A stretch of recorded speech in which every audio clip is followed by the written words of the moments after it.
Hello everyone and welcome to another edition of the Bastard Review. This time around I'm looking at Starrcade 90. This event took place December 16th, 1990 in the Q Auditorium in St. Louis, Minnesota and featured the Pat O'Connor Memorial International Cup Tag Team Tournament to honor the veteran who just passed away in August. Our first match of the night sees Bobby Eaton take on Z-Man Tom Zenk in an okay match that starts off slow but eventually picks up speed. Both men get a couple chances to go high risk with varying degrees of success. Tom suplexes Bobby from the outside ropes onto the elevated ramp and then performs a running suicide dive over the ropes that really riles the crowd, if only for a moment. Bobby pins Tom with an inside cradle after a missed missile dropkick, and it's funny watching it go down. I notice how quick Tom is compared to how slow Bobby seems. Tom should have picked up the victory, earning his 36th consecutive win, and it's mildly disappointing when he doesn't. I'm giving this a 5 out of 10.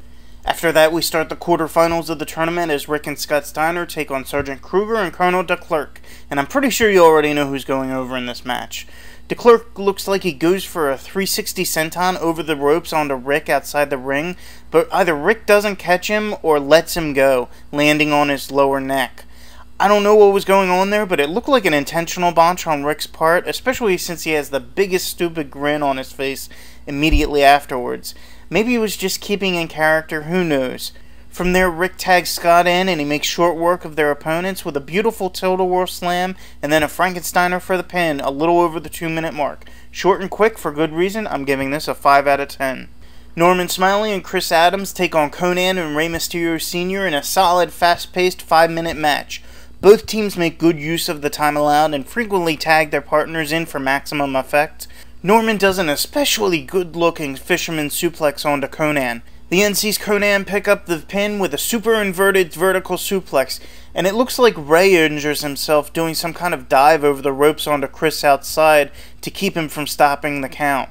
An enjoyable enough match. I like to imagine what they could do with a story and a little more time.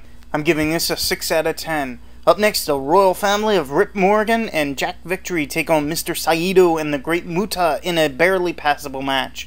Early on, Muta gives Jack a drop kick, sending him onto the entrance ramp and then goes high risk with a flying shoulder block. Otherwise, it's pretty humdrum. The audience is unsurprisingly quiet for anyone other than Muta. The end is proof that perhaps Jack shouldn't wrestle. He no-sells the clothesline that his partner Rip accidentally gives him, but thankfully remembers he's supposed to move back so that Muta can give him a German suplex with a bridge for the pin. At least the right people win. I'm giving this a 4 out of 10.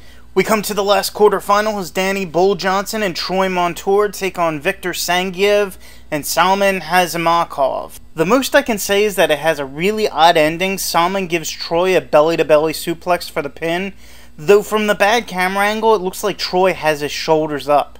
Even after the bell, Salman keeps pinning Troy. It's just really weird. I'm giving this a 3 out of 10.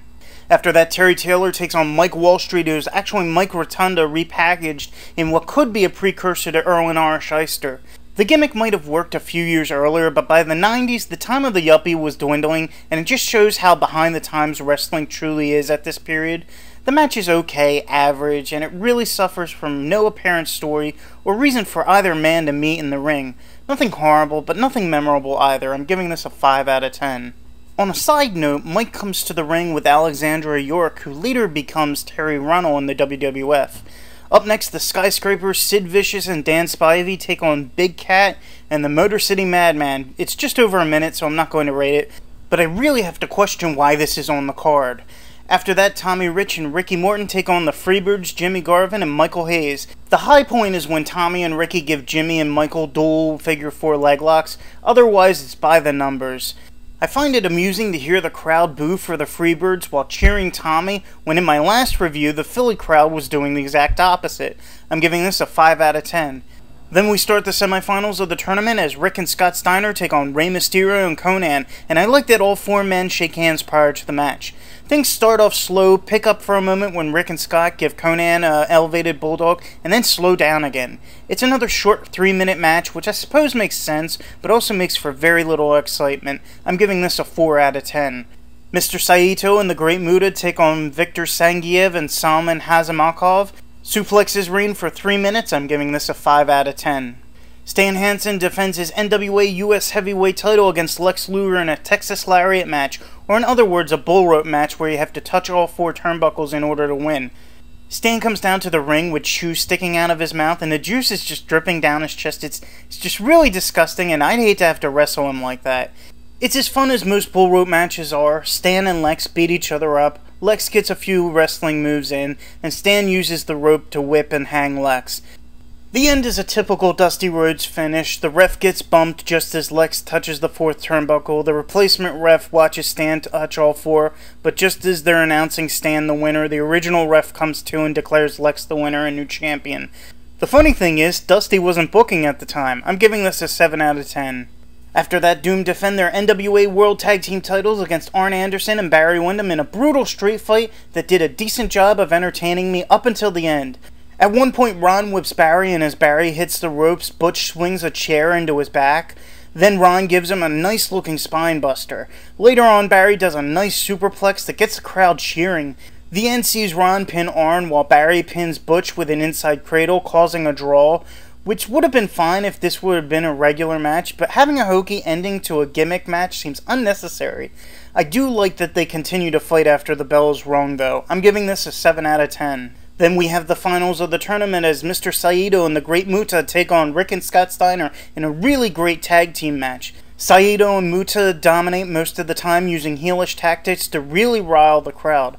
Both Steiners take a lot of punishment from their opponents, including Rick being hit by the ring bell by Muta and an aided piledriver on Scott. The end sees the Steiners come out on top, though, when Rick gets the blind tag, climbs the ropes as Saito puts Scott in a sleeper hold, and Scott ducks, allowing Rick to dive onto him with a sunset flip and pulls Saito into a cover and pin.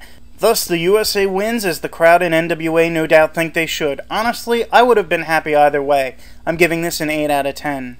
Finally, we come to the main event. Sting defends his NWA World Heavyweight title against the Black Scorpion in a steel cage match. The story going into this was that the Scorpion premiered back in August, taunting recently champion Sting, and leaving clues over the fall season as to his identity. If the Scorpion lost here, he would unmask. Now, if you can't figure out who the Scorpion is, I'll give you a hint. He hasn't been on the card yet. It was so comical to watch the Scorpion's overdone entrance. You thought the Undertaker's entrance took forever. You haven't seen anything. The match is slow at first, mainly because the Scorpion can't do much without giving his true identity away.